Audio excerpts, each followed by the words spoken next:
Hi, Zach. We're taking a look at step 7 in the chapter 8 hands-on. So the first thing I need to do is select this range here, which is where we want the answers to the frequency function to appear. Once you have those three selected all together, then you can just start typing on your keyboard equals FRE. The frequency function will pull up. So on my keyboard, I'm going to press tab, and then I'm going to enter the inputs. The first input will be the range representing the days absent column, and that's F4 through, so I use my colon, F53. You can either type it in or select it with your mouse.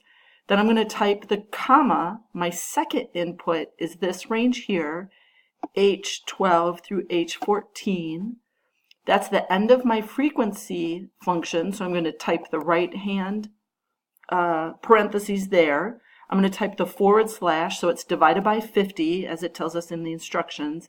And then on my keyboard, I'm going to press and hold Shift, press and hold Control, and then press the Enter key once.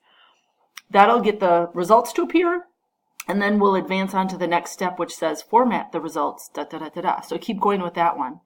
If you still can't get it to work, then you can choose the learning aids and watch the video and watch the system complete that step and then just mimic what they're doing. And if you have any more trouble, feel free to email me.